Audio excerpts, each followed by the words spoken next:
We have these limiting beliefs, these things that we feel kind of weigh us down. Well, today, guys, we're going to learn how to overcome those limiting beliefs. It is going to be with 11-star diamond, 7-time elite coach, Jessica Bowser Nelson. Jessica, come on to the call.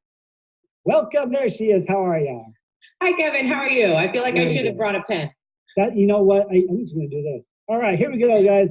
So take notes, pay attention, and Jessica, take it away. Thank you so much. And hey, everybody, happy Wednesday. I didn't know I was the final training, but I'm really excited because I feel like this topic is one of the most important parts to not only rocking your fitness journey, your business, but your life. And this has really been my biggest personal transformation is in my mind and in my mindset. And what I also attribute that transformation to is impacting every other area of my life. I have tons of challengers. I've come across so many coaches that have gotten physical results, but then as time passes, they disappear or they don't duplicate into a business or they aren't able to sustain those results because they're just external. And what I've found is when you match it with your internal transformation, that's when true transformation happens. So that's why I was super pumped to come on this call and share with you today, especially with this topic, because it has literally been, like I said, one of my biggest personal experiences and why I love being a coach. So first, I want to congratulate you because you are here in Amalas Group, which means you are committed to doing the work. So you have already set yourself apart. But now it's, like I said, not only doing the work on your body, but doing the work on your mind and then doing the work on your business so that you get results and impact as many people as possible. Now, we're going to talk about limiting beliefs. And what are limiting beliefs? They're literally those things that we tell ourselves that hold ourselves back. And a lot of times we can think that they are true, or we can think that they are not just thoughts or not just feelings, but that they are our reality and that we can't move beyond them. And I promise you, you can, but it takes just as much effort and just as much work. Now, my goal for you today in this group, like I said, you're already here committed to the program. You're already getting to learn from Amala himself and get his amazing jokes and his sense of humor and his motivation, his inspiration, and you can tell that he believes in you. But now the key is taking this to other people and helping other people in the same way you've been helped. So, for example, even in this program, odds are when you first signed up for this program, either 4 weeks of the prep or 6 weeks of the work, you probably didn't think that you could do 100 burpees in a workout in addition to 100 other moves by the end of the program. But what happened? Instead, you did day one. You took the first step, and in time, you graduated to that level. Well, the same is true with our limiting beliefs. So first, I want to challenge you. Figure out what limiting beliefs are you telling yourself that holds you back on a regular basis. This could be anything. And I'm talking about in your business at this point. It could be, I'm not good enough. I'm not smart enough. It could be, I don't have enough time. It could be, I don't know enough people. It could be, people don't listen to me. It could be so many things that stop. Like I said, it's really anything you're telling yourself that's stopping you from reaching your potential. So whenever, a couple years ago, it was when I was actually, some of you know, I was in the workout program Insanity Max 30, which was an amazing experience. But let me tell you something. At that time, I had been a coach for several years. I had been working on myself for several years. But I literally struggled so much in filming that workout with the limiting belief of I'm not good enough. I left rehearsals. No one knew this. I left rehearsals every single day. We were filming it in New York City, and I would walk home and I would cry the whole way home because I just felt like I wasn't good enough. I was defeating myself by believing these lies. I would call my mom. She was like the only one that knew, and I would cry and let her know, like, I don't know what I'm doing here. I'm just not good enough. I don't belong in this room. Like, they're going to kick me out. I can't do these moves. And all of these fears and apprehensions were completely consuming me. And, it was interesting because what did I do? Thankfully, I had been a coach for many years. Thankfully, I had been doing personal development. I had been working on myself internally. So I was able to catch myself. Of course, it took me a couple days of walking and crying down New York City like some crazy person. But I was able to catch myself and realize I am hurting myself because I'm literally tearing myself down every single day with these thoughts. And at first, it was like I couldn't stop them. But then as I recognized it and as I stepped back, I was able to see what I was doing to myself. And so what did I do? I leaned in. And this is what I think a lot of people miss, is when you are going through those hard times, or if you're a new coach and you're thinking, I don't think I can do this, I don't think I can invite someone in this business, but I'm just going to work on my own journey. You've got to lean into your team. Let people know, guess what? I'm nervous. I'm scared. And right now I believe I can't do this. And let someone else instill their belief in you. Because right now in this program, odds are you didn't think, or you still don't think you can do 100 burpees. But what are you going to do over the course of the next week, couple weeks? You're going to lean into Amolah's motivation. You're going to take his belief in you. And by the end, when you do that, you're going to realize that whole time that was a limiting belief that was holding you back, and it wasn't your truth. So that's what happened. I leaned into my team. I leaned into personal development. I was like, I've got to change this thought, because this thought is destroying me. The workout was destroying me, but really it was the thought that was defeating my spirit and was holding me back. And it was at this time I came across a statistic that changed the course of my life. And it said 90% of people believe they are incapable of great things. And in that moment, I was just like, that freaking sucks. That 90% of people believe they're incapable of great things. So where does that leave us? What kind of world are we living in? What kind of life is this going to be? Because odds are I'm part of that 90%. That's a pretty high percentage. So that day I was determined to change my thinking, that I was no longer going to believe a lie. Instead, I wanted to be part of the 10%. So that's my challenge to you guys today. Do you want to be part of the 10%? We have one life. And in that one life, what I'm not okay with is letting it pass me by. And up to that point, in certain areas of my life, I had allowed it to pass me by. In that moment, in that workout, filming every single day, I was letting it pass me by. I wasn't taking the experience for what it could be, because I was listening to the lie that I wasn't good enough. And it was a lie I had listened to my whole life. You know, growing up in school, with, you know, I always wanted to make my dad proud of me. And I always felt like no matter what I did, no matter how hard I tried, I just wasn't good enough. In Beachbody, I was like, I want to be a top coach. But I was like, I wanted to be, but I never really believed that I could be, because I thought I just wasn't good enough. So on that day when I heard that statistic, I decided I didn't want to be a statistic.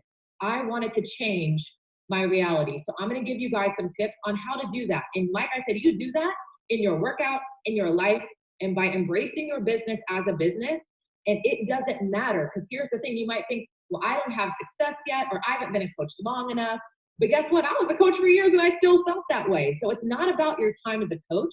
It's not about if you completed your program even. It's about choosing to take these steps that will change your life and change other people's lives as well. So I have 4 quick tips for you guys to literally make the difference, to transform your mental struggles from working against you to working for you. And even the other day, Amolah was saying in this very group, sometimes he doesn't like working out. So he has to find something to keep him focused and to keep him locked in. And when I heard that, it just brought it back to the truth. Even he, the super trainer, he struggles at times with getting his workout in. Now you can translate what I love about this business is every single thing that you apply to your workout, you can apply to your business.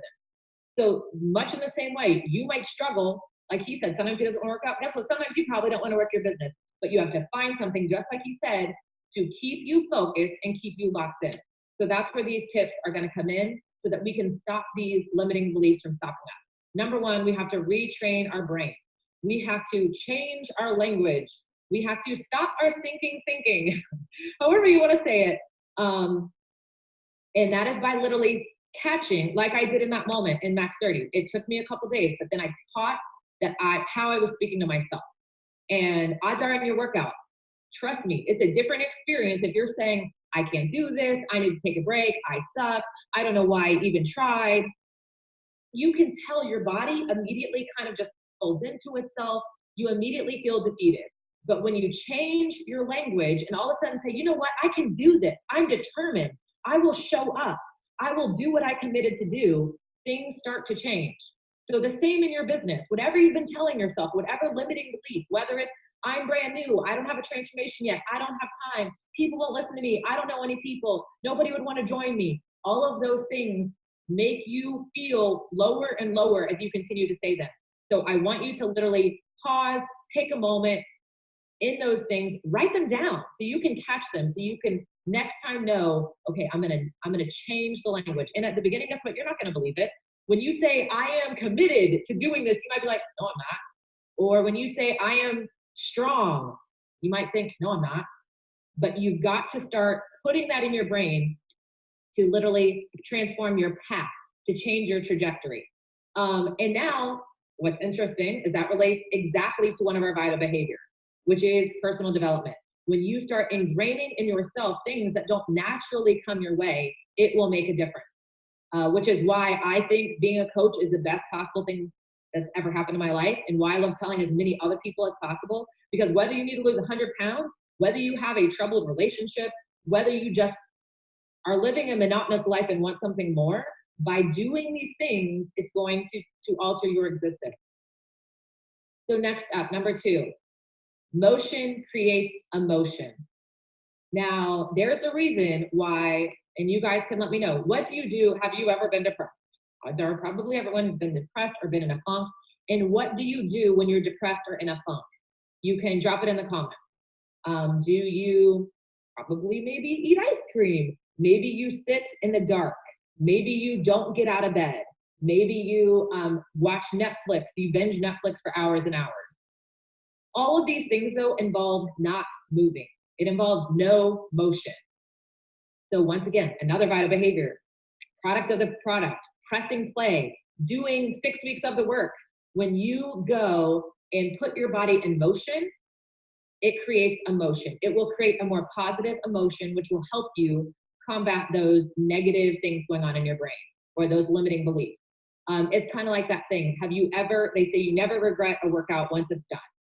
How many of you guys have, you needed to go in, you needed to press play, you needed to get that day's workout done, and you're like, I don't want to, or I'm tired, or I'm really busy, or I just don't feel like it.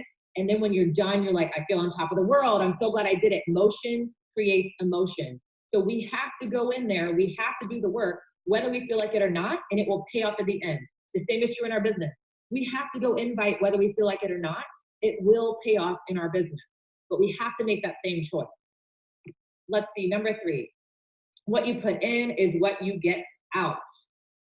So once again, this relates to vital behaviors. What are you doing in your nutrition? We've talked about it so much in this group. You have, your Shakeology. Are you drinking it every single day? This really brings it back to point 1. How are you retraining your brain? What are you doing to change those negative things that are going on in your head, that are going on in your life, that are going on around you? Because guess what else? Besides you get out what you put in, you are who you surround yourself with. So sometimes we might have a workplace. We're super negative. And guess what? What you put in is what you get out. So it's getting into our soul, because we have to go there every day. But what does that mean? We have to be super mindful of who we surround ourselves with in the times we can control. This means leaning into your team, leaning into your challenge group, leaning into your coach, but then also sharing this with other people so that they have the same opportunity to change their life as well. And then number 4, and this is why I love difficult workouts. This is why I love sharing in this group in particular versus perhaps another group, is because of workouts like the Crucible. Now, first off, the definition, I looked it up, the definition of Crucible is a situation of severe trial or in which different elements interact, leading to the creation of something new. So the severe trials that leads to the creation of something new. What an ingenious name for a crazy hard workout.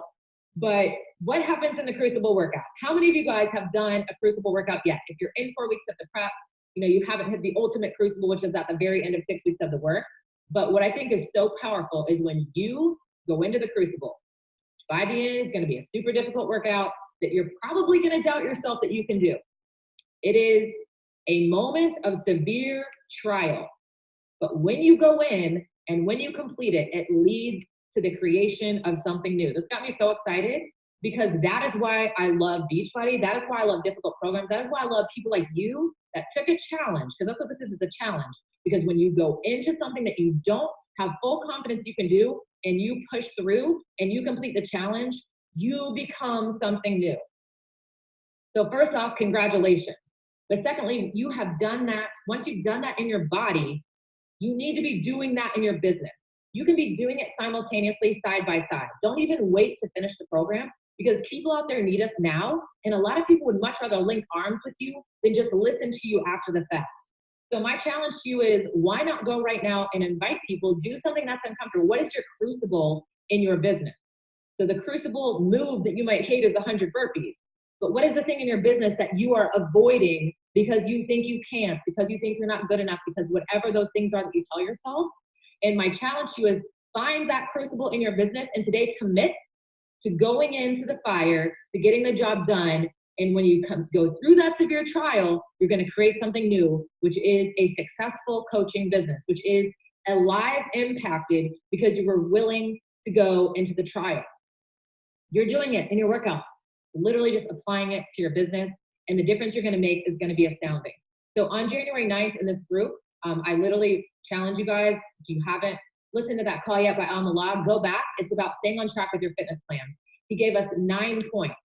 But what I love about those points is literally simultaneously you can apply those directly to your business. So I'm going to run through those really quick and give you guys a homework assignment. But number 1, treat exercise as an appointment. Guess what? Treat your business as an appointment. If you treat your business like a hobby, it'll pay you like a hobby. If you treat it like $1 million business, it'll pay you like $1 million business. Treat your business as an appointment. Number 2, he said specify a day and time for exercise. Guess what? Specify a day and time for business. Number 3, integrate. When you don't have time for exercise, he says to blend it in your daily schedule. The same is true for the business. You don't have to have large blocks of time. And if you're waiting for everything to be perfect, it's never going to be. So instead, when you have an extra 5 minutes, guess what? Go share what doing 6 weeks of the work or 4 weeks of the prep did for you today with someone else and help them change their life. Number 4, he said, remember the buddy system.